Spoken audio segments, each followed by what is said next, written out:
Hello everyone, it's Fjarlar. So I know it's been a little bit since the last video, but that's because my computer broke down, so I had to get a new one. But now I'm back. Lesto and Frontier are busy for the week, so I'm recording on my own today. Today I'm going to talk about the newest Secret Realm event that was just introduced on the Chinese server. The name is something along the lines of The Endless Voyage. So before we begin, I want to say that this video is going to attempt to be as spoiler-free as possible. Now you might be wondering, why would I care about spoilers in a video game mode? This is just more of a personal preference. I always prefer to play games blind, and I feel like this mode is sort of designed to want you to play through it blind to some extent. So I want to try my best to provide basic information about this mode that lets you get an idea of how it's played without spoiling too much on the details of what's going to happen in the mode. If you want to know the details, of course, I'm going to be uploading my entire playthrough of the mode as well, and you can take a look at that if you want. With that out of the way, let's get started. You may have already seen some other Langrisser YouTubers sharing their playthroughs of this mode, like Sweet Dango. This mode was introduced as a roguelike mode for the game. This mode was introduced on the Chinese server on the 2nd of July, and if we keep going at the rate we're going, we'll probably get it around the end of November in global. So for those of you who are not too familiar with what a roguelike is the simple way of putting it is that it's a procedurally generated dungeon where you adventure through and you're only allowed to use what you gain while you're inside the dungeon. In the case of Langrisser's mode, this mode is separated into 20, let's call them voyages, and each voyage contains about 6 or 7 individual stages. Each stage is kind of similar to a timeless trial stage where there's a couple of enemies and there's often a special rule of some kind. At the beginning of the mode, each of these stages will just be arranged in a linear fashion. You're just going to go from stage to stage until you reach the end. But very soon the stages will begin to branch and you might have as many as 3 choices at once for where to go. You cannot go backwards. But this is not as complicated as it might sound because anytime it branches, it will reconverge very soon afterwards. The purpose of the branches is essentially to make you choose between which reward you want at any given moment. Generally speaking, there are 3 different rewards: equipment, skills, and abilities. I'll expand on each of these in a moment. Sometimes there might also be a store in place of one of these choices, and you use the currency you earn while you're playing through this mode to buy certain equipment, skills, or abilities in there, instead of having to beat a stage to select one. You'll also reach certain islands that will offer new characters to join your party and also stations where you can upgrade the equipment you already have. But in my playthrough, I never saw them on a branching path, so it seems that these stations are always forced. So with the basic rules out of the way, let's talk about the characters you earn and how you build them. So in this mode, you are not allowed to take in the own units that you have raised. You are given randomly generated units. Although 3 particular characters, in this case Tiaris, Listel, and Matthew, are set to never appear. These characters always join at level 70, so you don't need to worry about leveling them up. The SSR units appear to always start at 4 stars, while the SR characters are always at 5 stars. I did not see a single R character appear. On top of this, you are actually allowed to star sync your characters up to 3 times in your playthrough. So basically it means if you already have, say, a 6-star Leon, and you somehow pull a Leon while you're playing this mode, you can actually star sync that Leon up to 6 stars automatically. Aside from that, however, they are mostly naked. These characters come with all their soldiers maxed out, they will have 1 skill, and they will have no equipment.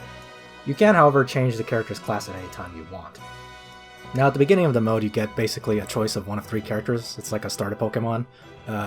From what I can tell from my own playthrough and some of the playthroughs that I've watched a little bit of, this appears to always be a DPS character of some kind. The choice I got was between Leon, Arianrod, and Lanford.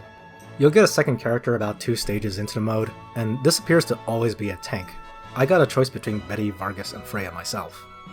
So I said before that each of these characters join you with just 1 skill, no equipment, and no abilities.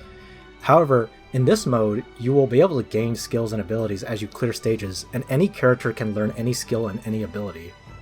Equipment, however, is still restricted like usual. So when I say skills in this mode, I mean the same thing as skills from outside this mode, so things like Chivalry, Strike, Assault, Sword Soul, any of those.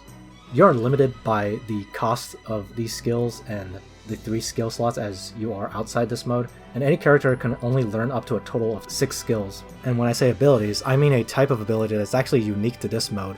Each character has 4 slots for abilities. Although you do not start with all of them unlocked, you unlock them based on the star rank that your character is at. So these abilities are mainly passive skills.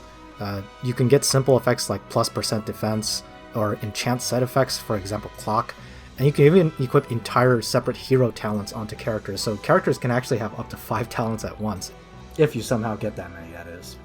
As for how to increase your character's star level to unlock more of these ability slots and to, of course, upgrade the talent itself. These star upgrades are gained by using a certain item you gain while going through this mode. These star upgrade items usually only come from certain boss fights at the end of each voyage, and these star upgrades are one-time use each, and you don't get that many of them through the voyages. So that's the basic gist of how you build your characters in this mode. Let's talk a little bit about what happens when your characters die in this mode.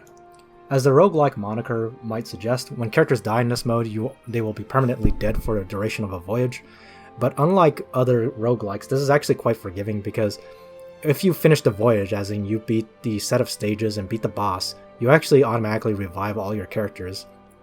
You're also given 3 chances through each voyage to revive everyone in your party. These charges are also reset when you beat the boss stage. You're also given a limited number of times that you are allowed to go backwards in your voyage if you realize you've reached a point where progress is impossible. So as you can see, this is actually quite a forgiving mode. Finally, I'm going to talk about the upgrade store that you'll run into once in a while. This upgrade store appears rarely, but it's actually one of the most essential buildings that you'll be running into during the voyage. This store has a limited number of charges that you can use to upgrade all your different types of skills, abilities, and equipment. How high you are allowed to upgrade is actually based on how far you are into the mode. For example, the early upgrade buildings might only allow you to upgrade your equipment up to a maximum of level 30 or so, but by the end you can upgrade them up to level 50. So in this store, you are allowed to upgrade your abilities up to level 4 by the end of the mode. Equipment, of course, can go up to level 50 by the end of the mode, and you upgrade them 10 levels at a time.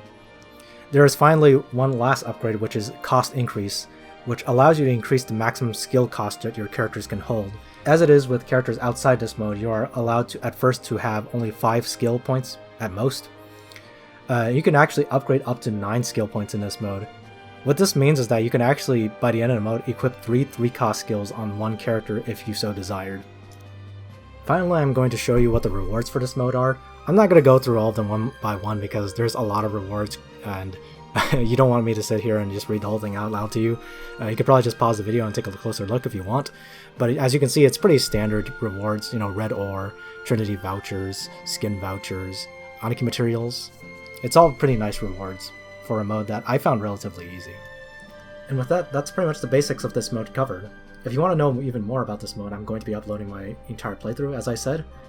I personally found this to be quite a fun mode, and I look forward to it coming to global as well. Anyway, I hope this video was useful to all of you. If you have any questions about the mode, feel free to leave them below, and I'll see you guys next time.